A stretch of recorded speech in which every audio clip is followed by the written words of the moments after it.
Hi, I'm Dr. Gemma, and welcome back to Cognitive, the Knitting Psychology podcast. Cheerfully and somewhat irregularly in business since 2008. Segments today may include what's on my hooks, needles, and spindles, a strategy, something I really like, put a lid on it, oh shoot, and blather. So sit back, put your feet up, pick up your knitting, crocheting, spinning, weaving, or dyeing, or any other yarny thing you're doing, and get ready to enjoy. Well, hello there, it's Gemma, and this is episode 271 of the new series of the Cognitive Podcast, and I'm sort of slipping this one out there as quickly and quietly as I can.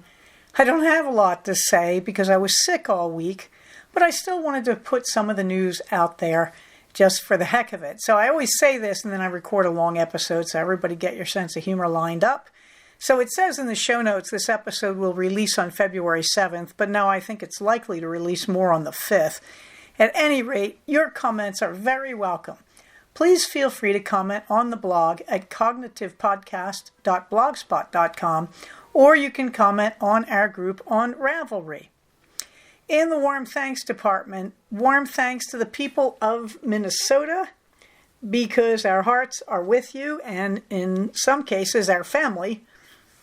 And I noticed that the people on social media with the large accounts that are based up there, all of them were doing sort of commercials on their Instagram and TikToks to basically show support even if they're not in Minneapolis itself. And we had a tough week because we started to get very scared. We have a family member who lives in Minneapolis quite close to the action, but I'll come back to that because there's good news there. Also, warm thanks to my listeners as always, and warm thanks to the people attending CFR 11.5. And I'll talk to that as well, because we're just about to cover that. But in the meantime, big hugs to my listeners. Warm hugs all around here in the cold part of the year. I say that, but it's actually starting to be spring in Southern California already. And that, my friends, is why I live here and not in Philadelphia. Meanwhile, thanks to my communities on Finch, on Reddit, and on the ground in the Santa Clarita and Antelope Valleys, and especially in this group, you can see my two Finch birds. They are in Wonderland because there's a special on in Finch, 14 Days in Wonderland, to meet the Red Queen. So they are just wandering around there in the weird zone together in the picture. One of them is still in her bathrobe because that's the way we rock and roll. Meanwhile, what you really want to hear, CFR 11.5. You can still see all the information on the information link. It will take you over to the information thread on Ravelry. I am so excited because Oink is coming, and I'm assuming that means Laser Sheep. I could be wrong. I'm looking forward to a weekend sharing a room with my bud Loretta. So you will know. The reason I keep saying that, by the way, is I want you to know where you can find us, because usually, you know, Loretta and I work together on these things, and so if you can't find me, you find her. Okay, so that's why I keep saying, oh, by the way, Loretta will be hanging out in my room because it's our room. All right. And meanwhile, after this weekend, we will begin the work right away for Cognitive Fiber Retreat 12, and that is scheduled for November 14th, 2026. So mark those calendars.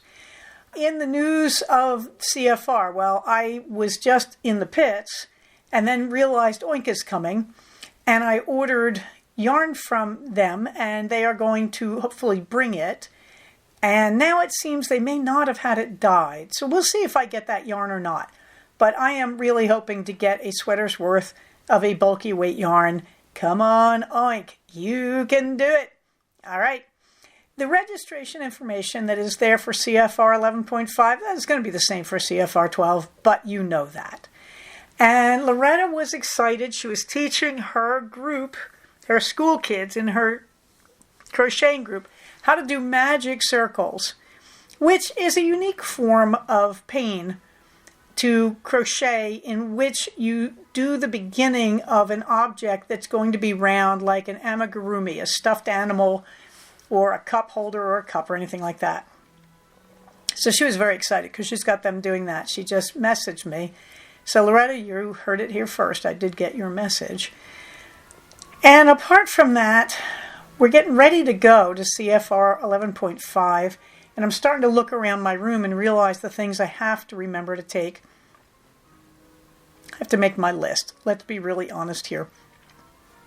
Okay, what do you need to know? Caitlin, as in Drew Caitlin, will be doing something for us about looming, about weaving. I will probably do something about just relaxation or stress relief, because really we need it. Okay. And apart from that, those are the only classes. We have a vendor. The vendors, I want to make clear, if you're listening, ladies, you can set up, if I've got a suite, I'm not sure if they gave me a suite. I think they did. I think it's a double queen bed suite. So you're very welcome to use my living room again. Happy to have you there. It was not an inconvenience at all, and you were very nice and respectful about it, you know. So if you need to do that, that's fine by me as long as I actually have a suite. We'll find out when I get there. Other than that, it's going to be a small group. We do have some of our lovely Burbank mob day tripping up. So that will be good. And one other guest I will get to in a minute.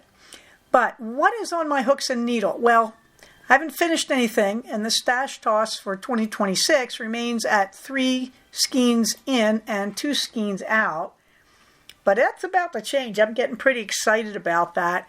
And that all has to do with my Romuald 2025 sweater, the Cocoa Strange Brew. Now, you may remember, I finally got to the place where I joined everything. And now I've been doing the color work using patterns from Pacific Knits, the Doodle Knits. And if you look, you will see me wearing actually all 3 panels, but one is folded over so you can't see it. The bottom panel is the big leaves from, I think, their autumn set. And then the next layer up, which looks like it's in the sort of pale pink orange. It's actually more orange than it looks, but it's a variegated orange. And those leaves are from the January Doodle Knit of the Month Club for 2026. And then above it, you can't see, but there's extremely tiny leaves that also come from the autumn set in a very, very, very pale, almost cream orange. So you can see me there. What do I have left, you may be thinking? Good question.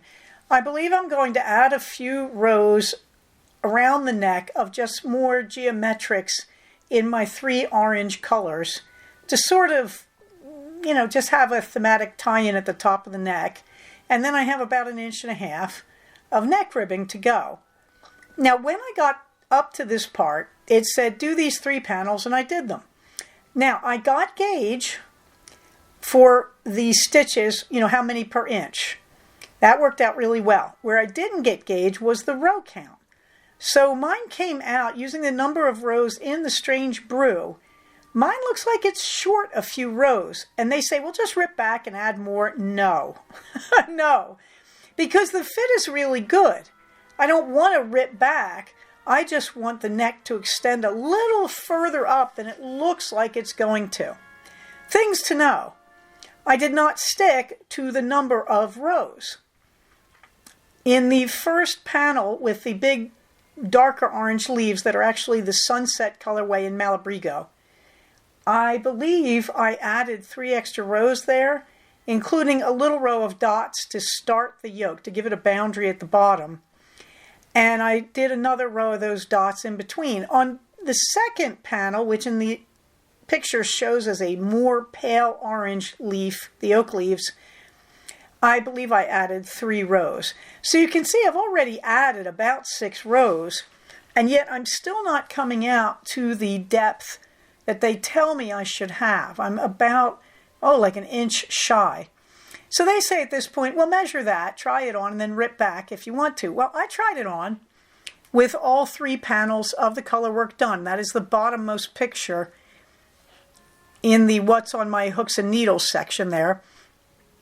I'm wearing a sort of light pine-colored turtleneck with it. So if you're wondering which picture I mean. Okay. And if you roll the needles up, they're kind of sagging around my neck there, you will find I probably could just stop and go into the neck ribbing. I actually want to add 3 rows, I think, or 2. I think at that point I already added one of them. But 3 rows, and 1 row alternating the dark brown, the Malabrigo Cocoa, with the lighter brown, the Malabrigo Sunset. And then the row above that is going to be probably the Malabrigo Cocoa. This is all Malabrigo Rios. The Cocoa alternating with that paler orange, which I think is Ali B. It's a hand dyer down here. And I have our variegated oranges. And then above that I have Cascade 220 Superwash. And it's called something like cream, but it's not. It's a pale orange. Very, very pale orangey cream. So I'm going to add a few extra rows and then go into the neck ribbing, which will be entirely in the Malabrigo Rios Cocoa. So it's getting very exciting. I'm getting very close to finished on this. The fit, as you can see, is just great. It needs to be wet blocked, and that will give me a little more ease. But even if I didn't wet block it, I could pretty much wear it right off the needles. I still do need to go and weave ends inside the color work. Not that many. But I'm pretty happy about that. I have no problem weaving in ends. I know a lot of people get hung up on it. And I also have to graft the underarms, which is something I really like about this pattern, that there's a very clear underarm section. There's width there. Sometimes when you do a top-down sweater, now this is bottom up, but I would say when you do a top-down, one of the problems you get into is they don't leave a lot of room under the armpits. The bottom-up sweaters, in my mind, do that a little bit better. Why did you do this one bottom-up, Gemma? I'll tell you why. I don't think I have a preference. The reason I did was I wanted boring knitting for on the train. And so, that's why I did it, was I just said, okay, what's more boring than just knitting stockinette for a tube in dark brown? Not a lot, I'll tell you. So, that was my train knitting, doing the arms and then doing the body. I am wearing the women's large. This is supposed to be a chest circumference of 42.5 inches. I'm doing it on size 8 needles. The ribbing I did in size 6.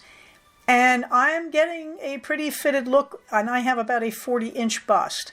So you could, if you were me, you could go up to size 9s if you wanted that 42.5. I really like this because when I wet block it, it's going to relax and loosen up just a touch.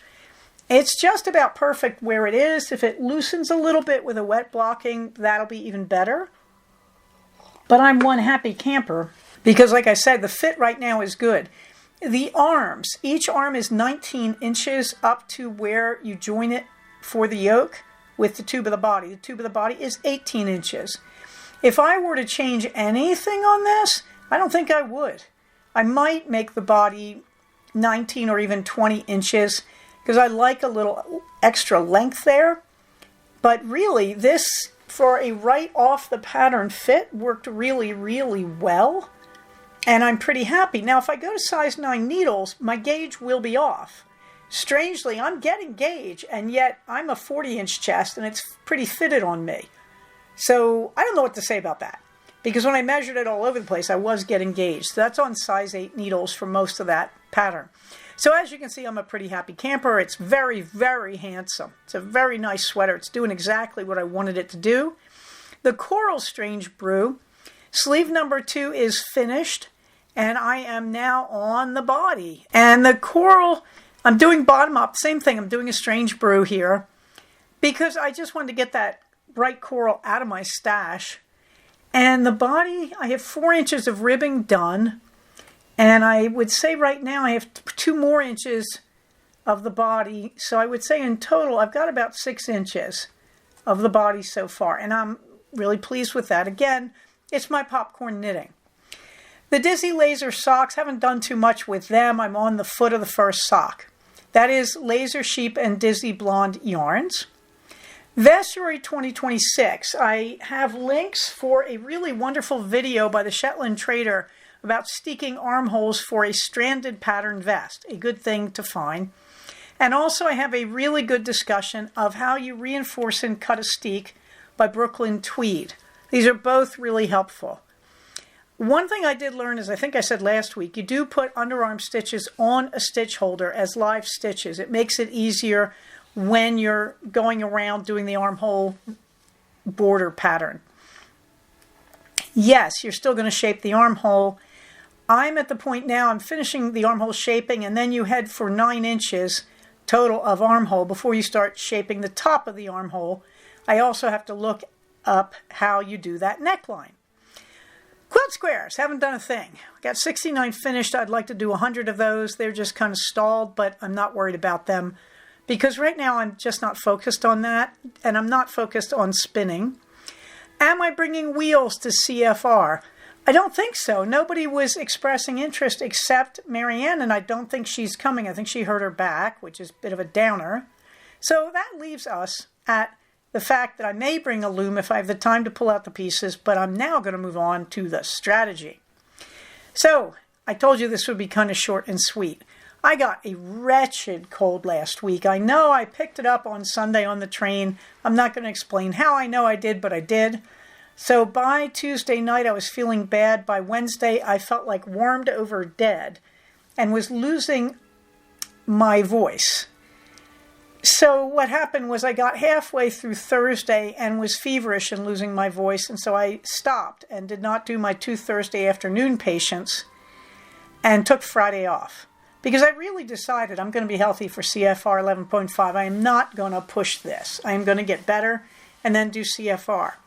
So I ended up taking Friday, half of Thursday, and Monday off, and it was so good. So I thought I would talk briefly, as I do pretty much every year at this time, about managing the common cold. What are your strategies? Well, the first, of course, is knit all day. Yes, sit in a chair and knit all day, crochet all day, but don't take on anything too intense unless you can focus in the middle of the day, because you're going to be congested and feel like warmed over dead. But you can lie in bed with pillows behind your back and knit there too. This is a fine moment to work on the popcorn knitting on a Fair Isle sweater, or to work on just a plain old stockinette sock, or in my case, to work on a melt the ice hat. And I'll be back to that in just a second. I don't have that in my projects yet, and I should, because I'm going to talk about it. Will live. Okay, so you lie in bed and you knit. Yes, that's what I'm saying you do.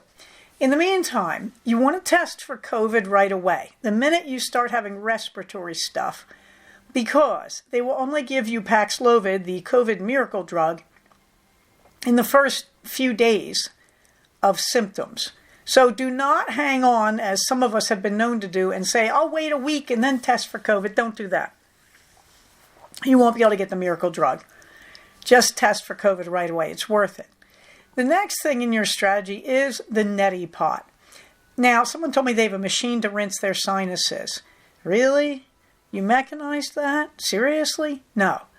Just go on Amazon or go to any health food store and look up the neti. N as in Nancy, E, T as in Thomas, I, the neti pot. Little ceramic pot. And you also need the salt for it. So usually they sell it as a combo package. I've had my neti pot for about 4 years, and I'm nowhere close to even halfway using up the salt that came with it.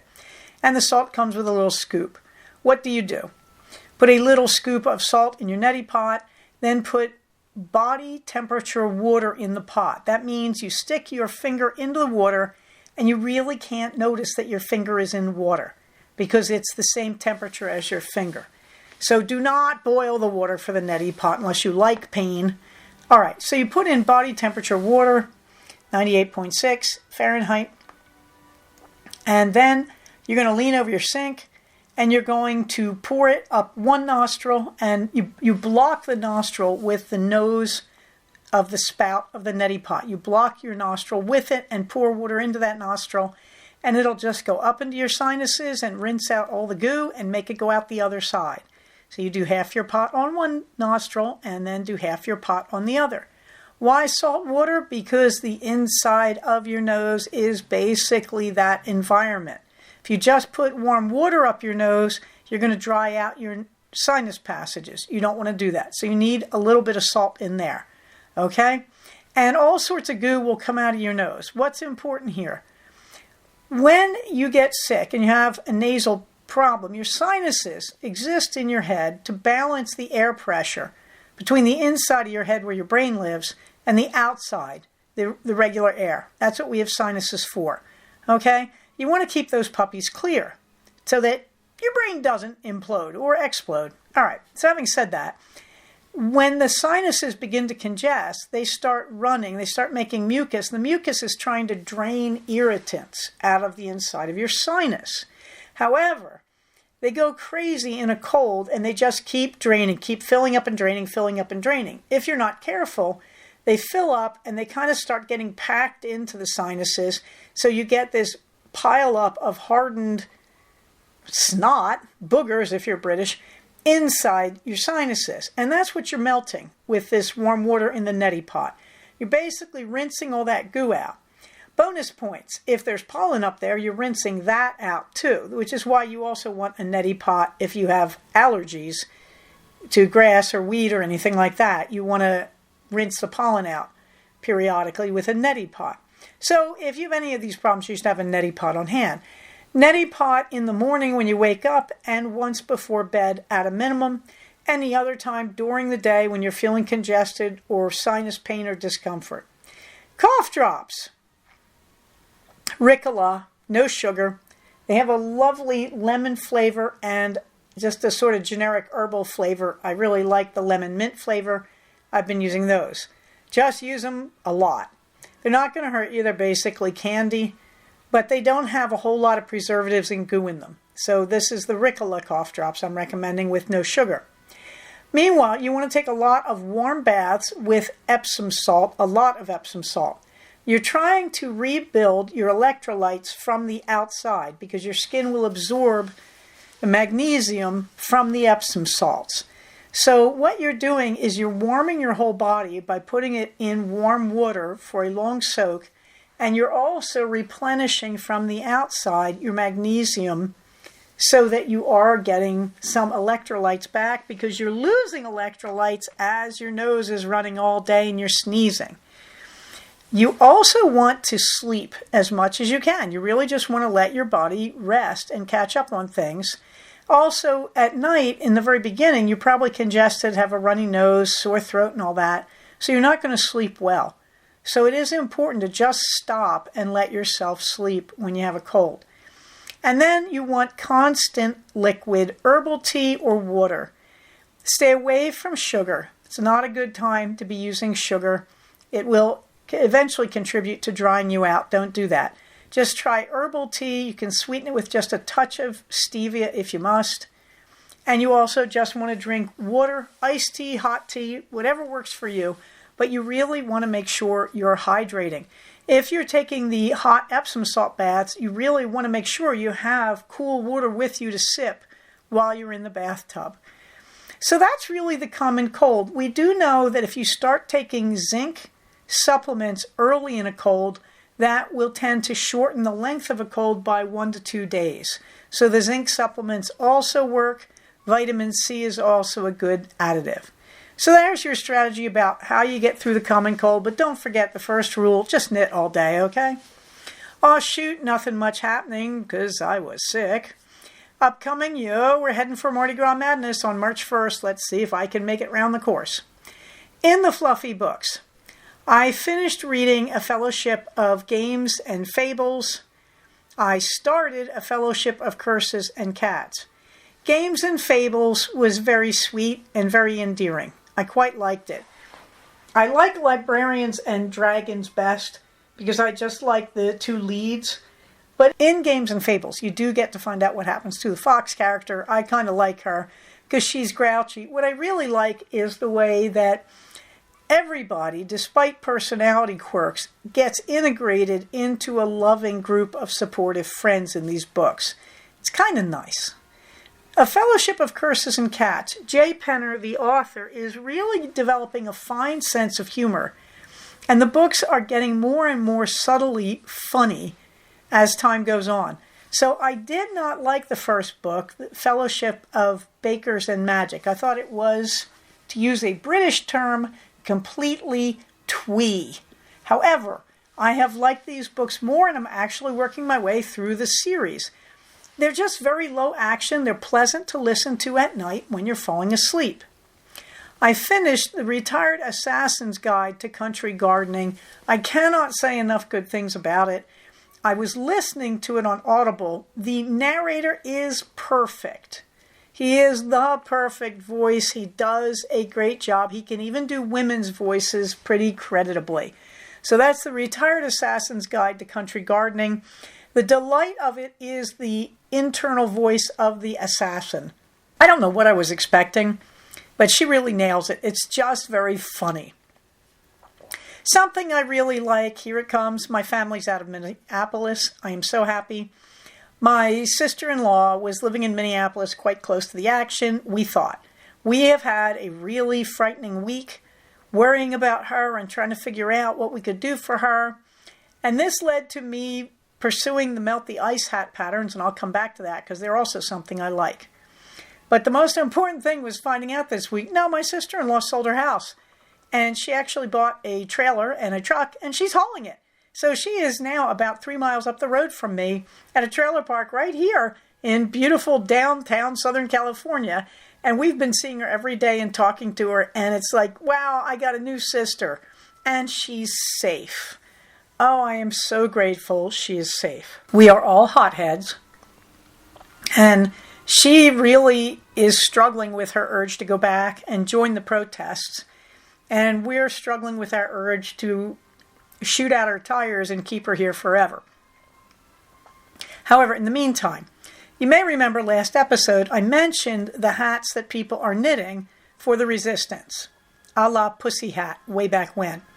So this time it's the Melt the Ice hat, and Yarn Cult Minnesota came out with one. This is actually based in a store in Minneapolis. And they came out with a Melt the Ice hat, and they've been donating the money from it, for $5 you can buy the pattern, to various legal resources for immigrants in Minneapolis. I think at this point they've donated something like $300,000, and they've got another $150,000 ready to go. I mean, they're making a huge amount on this, and it's really great, and they're donating it. So they've also, by the way, been in the news all over the world. I saw them in a UK newspaper, in The Guardian. They were in the New York Times. They were in the San Francisco paper. It's really lovely. Now, some people are saying, well, I can't afford $5 for this. Or they're saying, I want to donate myself directly to the cause. All right. So there are several Melt the Ice hats for free. There's the Melt the Ice toque by Sisu Designs and the Red Hat of Resistance by From Here to Infinity Designs. The Melt the Ice by Sisu Designs is a free pattern, and I believe it's in DK and or size 4. Worsted weight. Okay, and the Melt the Ice, I believe they've got it in Sport DK and worsted. They certainly got it in DK and worsted. All right, the Red Hat of Resistance, that is in bulky yarn. And then there's a crocheted Melt the Ice from Yarn Cult Minnesota as well. And there's a Melt the Ice pin or badge. You knit or crochet a little tiny one.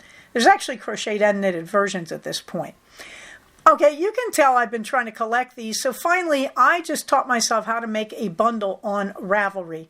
So you'll see under Better Yet, my bundle of ice resistance patterns so far. I collected a bunch there. You can go there and get links to all those Ravelry patterns. If you want to pick up the free pattern, but you feel you can donate when your paycheck comes, I have some links there that you can use to donate to the cause. Finally, on one of the Reddit groups, and I do not remember which one, but we have Swimming Juice. She posted a grid for the letters that say Minnesota, no ice, and a big snowflake. The Minnesotans are also using a stylized loon, the bird. They have an image of a stylized loon that is shaped to look like the Rebel Resistance badge from Star Wars. So there's a lot of really good creative stuff going on there. You can imagine everything people are saying about these hats, including that this is just performative, blah, blah, blah. Okay, I'm just going to say it to you like a cognitive behavioral therapist. Make the hat. Here's the thing. Is it only performative? Well, For some people, it has to be only performative. There are people who are disabled who cannot go into a protest, all right? There's all sorts of variations on people's willingness to protest. But you know what? If you don't make the hat, you're not doing anything. If you make the hat and you can't do anything more, you're at least raising consciousness. And if you make the hat and you donate the hat to someone who will wear it, or you wear it in a protest, if you donate to the cause, it's more than performative. Don't get cynical. That's what I'm really saying. All these people saying, oh, these hats are just performative. The pussy hats didn't change anything. Well, did you really think a pink hat was going to change Donald Trump? He's a dyed-in-the-wool pedophile, let alone a abuser of women. So, did you think a pink hat would make him change? But it did help us to realize how many of us are willing to go into the street and protest and work against this. So yes, the more symbols of unity we have, I think the better we will be. So don't get cynical and start just saying, oh, it's performative. Knit your hat. If you're not going to wear it, donate it to someone who will. How do I find those people, Gemma? Ravelry, Reddit. Look at anti-fascist crafting on Reddit. Anti-fascist knitting, I think, also is a group. Meanwhile, remember the back episodes on Proton? Well, I compressed and loaded episodes 151 through 200 of this current series of the Cognitive Podcast. So there you go. In the tea tastings, I did buy my year's worth of Plum Deluxe teas, and I will be talking about them as I move through them for the rest of the year. I also have been baking, so I did make the keto brownies and the pumpkin spice earthquake cake. I do not have those recipes in the show notes right here. You'll have to go back a few episodes. I have posted them previously. I will try to come back to this because I'm really pushing to get through this episode. So, the blather. On Saturday, paralyzed. I had such a bad cold. So what I did do was spent the morning doing paperwork, paying bills, and doing taxes. And I also baked keto cookies and brownies. Oh, there it is. There's a link to the cookies and the brownies, to the cookbook that has them. So I felt bad because I was staying home all day. My son wanted to go out and horse around on the trains. He did. I did not. But I did feel like I should get in some baking, and I felt like any germs from my hands would get baked off, in the heat of the oven. On Sunday, I did an all-day knit-a-thon, and I mostly worked on my Romeo sweater on the Cocoa Strange Brew. And it was really satisfying. I really needed to get through that first band, which is the hardest because it's just the longest pattern. I really needed to get that done. And I did, and then found myself charging through the second row of leaves and even into the third row. On Monday, I decided I really did need to get to Glendale, and I did. I just got on the train. I took it very, very easy. And I went down, I think actually my husband, my husband drove me down to Via Princesa and dropped me because he was going into Santa Clarita. And then my son and I met on the train and rode up again to Via Princesa where my husband picked us up. So it was a very pleasant Monday. And at the same time, we found my sister-in-law at the trailer farm next to, the trailer park next to where we live, very close to where we live. So we picked her up and had a wonderful evening with her. And it's just been so great having her around. And the good news is she's probably coming on this coming Saturday. She will probably be at the knitting retreat because I invited her. You have to know my sister-in-law. She shows up wearing this really wonderful hand-knitted cardigan in a less expensive yarn, the Lion Brand Homespun. And she took this yarn that I've never really thought was that great and made this wonderful cardigan from it and said, but then I can't read patterns and I can't do anything else. Nothing else works for me. And I'm like, okay, I don't understand how you made that sweater. And the sweater, it looks great. So we're going to drag her along and hopefully teach her a few things.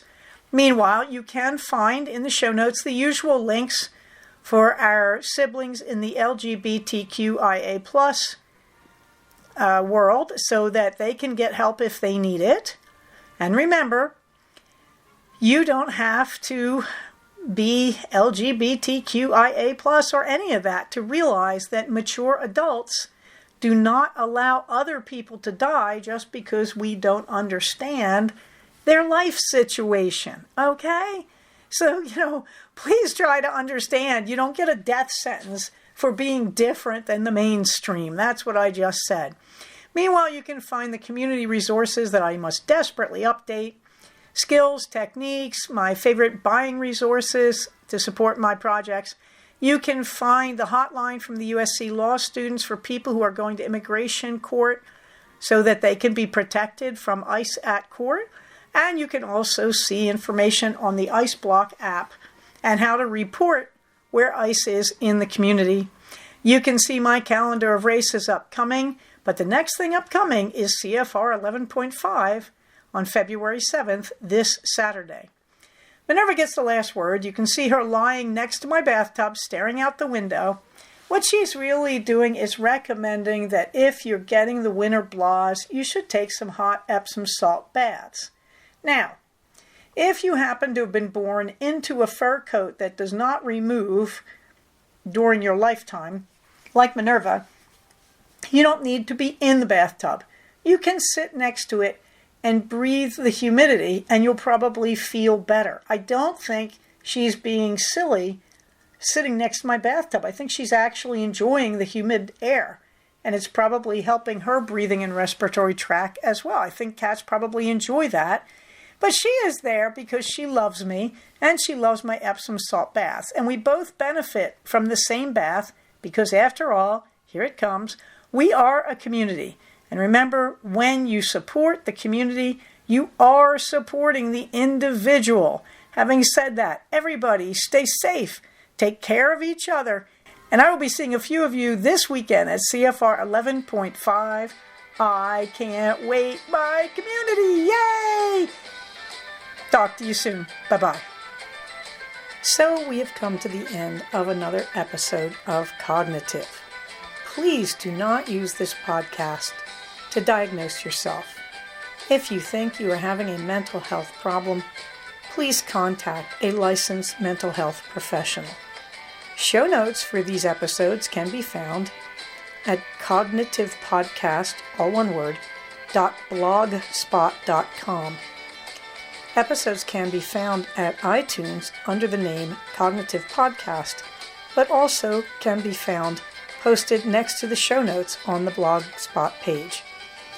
Thank you so much for listening. Everybody, stay safe, take care of each other, and I'll talk to you soon. Bye-bye.